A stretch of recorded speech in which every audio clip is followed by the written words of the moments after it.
Triple IT Hyderabad గురించి నేను స్పెషల్గా చెప్పక్కర్లేదు. అది ఫస్ట్ నుంచి నా ఫేవరెట్ కాలేజే. చాలా వీడియోస్లో దాని గురించి సపరేట్గా చెప్పడం జరిగింది. ఎన్నో సందర్భాల్లో దానికి డిఫరెంట్ వేస్లో ఎంట్రీస్ ఉంటాయి. అన్ని ఎంట్రీస్కి సంబంధించి వేరే వీడియోస్లో చెప్పాను, బట్ నేను మళ్ళీ అదే వీడియోని రిపీట్ చేయడానికి ఎక్కువ ఇష్టపడను. బట్ ఇంపార్టెంట్గా ఉన్నటువంటి కొన్ని ఎంట్రీస్ ఏవైతే ఒలింపియాడ్ ఎంట్రీ ఏదైతే ఉందో అది నేను చెప్తాను.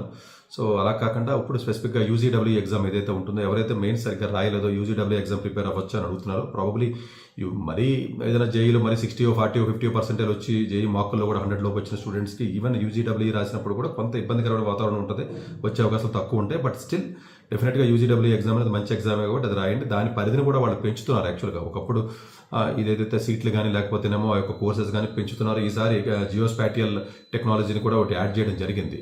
బట్ ఓవరాల్గా మీరు చూసుకున్నట్లయితే ఈ పర్టికులర్ ప్రోగ్రామ్ ఏదైతే ఉంటుందో యూజీడబ్ల్యూ ఎగ్జామ్ అనేది ఏదైతే ఉంటుందో ఇది MS program, B Tech plus MS అనేది మనకి 5 yearsలో మనకి అది ఉంటుంది. బట్ అది 5 years అని చెప్తారు కానీ చాలా 5 yearsలో అలా కంప్లీట్ అవ్వదు. అది 6 years కూడా పడుతుంది. మెంటల్గా ప్రిపేర్ అవ్వండి. ఎందుకంటే 5 years అని చెప్తారు కానీ ఎక్కడ 5 years కంప్లీట్ అయ్యే అవకాశం ఉండదు.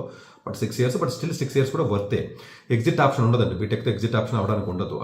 సో బీటెక్ కావాలనుకున్నట్లయితే మీరు జేఈ మెయిన్స్ ద్వారా వెళ్ళవలసిన అవసరం ఉంటుంది తప్ప ఎంఎస్ ప్రోగ్రామ్ అనేది యూజీడబ్ల్యూ ద్వారా ఉంటుంది. దీనికి వచ్చేటప్పటికి అప్లికేషన్ ఆల్రెడీ ఓపెన్ అయింది, 11th February ఓపెన్ అయింది. ఈ యొక్క 31st March ఏదైతే మనకు ఉందో ఇది డెడ్ లైన్ ఉంటుంది. ఎగ్జామ్ వచ్చేటప్పుడు 2nd May మనకు ఉంటుంది. ఇంటర్వ్యూస్ వచ్చేటప్పటికి 4th to 6th June 2026 క్యాంపస్లోనే మీకు ఇంటర్వ్యూ ఉంటుందండి. సో ఇంటర్వ్యూ అయిపోయిన వెంటనే మీకు రిజల్ట్ ఇస్తాడు, తర్వాత ఇంటర్వ్యూ పిలుస్తాడు. ఇంటర్వ్యూ అయిపోయిన తర్వాత అటు రిజల్ట్ ఇస్తాడు. తర్వాత రెగ్యులర్గా బీటెక్తో పాటు ఏదైతే మీకు కౌన్సిలింగ్లో మీరు పార్టిసిపేట్ చేసి మీరు వెళ్తారో వాళ్ళతో పాటే బీటెక్ వాళ్ళతో పాటే ఈక్వల్గా కలుస్తారు. ఎందుకంటే 4 years ప్లస్ ఎంఎస్ ఏదైతే ఉంటుందో వాళ్ళతో పాటే ఉంటారు. సపరేట్గా మీకు ఏ క్లాసెస్ ఏమి రన్ అవ్వు సబ్జెక్ట్స్. లాస్ట్ 3rd year నుంచి కొంచెం సెపరేట్ అవుతూ ఉంటారు. ఎందుకంటే ఎంఎస్ కావాల్సిన కోర్స్ వర్క్ కూడా మీకు కొంచెం ఎర్లీగానే వాళ్ళు ఫినిష్ చేయాలి కాబట్టి అక్కడ కొంత క్రైటీరియా డిఫరెన్స్ అనేది ఉంటుంది.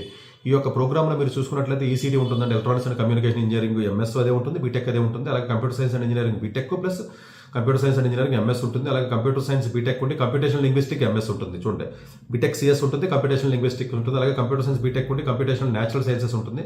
ఫిజిక్స్, కెమిస్ట్రీ, బయాలజీ కాంబినేషన్ కూడా బెటర్గానే ఉంటుంది. రేపు ఫ్యూచర్లో మేబీ డెఫినెట్గా కొంచెం డెప్త్ ఉన్నటువంటి కోర్సే అండి, అది మంచి కోర్సే. Computer science and computing and ఏదైతే హ్యూమన్ సైన్సెస్ ఏవైతే ఉంటాయో హ్యూమన్ సైన్సెస్ ఇంట్రెస్ట్ ఉన్న స్టూడెంట్స్ కూడా దానికి వెళ్ళే అవకాశం ఉంటుంది, అలా కూడా వెళ్ళొచ్చు. అలాగే జియోస్పాటియల్ టెక్నాలజీ ఏదైతే ఉంటుందో అది మీరు చేయొచ్చు. ఓవరాల్గా చూసుకున్నట్లయితే 6 రకాల కోర్సులు ఏవైతే ఉన్నాయో 6 రకాల కోర్సులు ఈ యొక్క ఎగ్జామ్ ద్వారా వాళ్ళు ఇవ్వడం జరుగుతుందండి.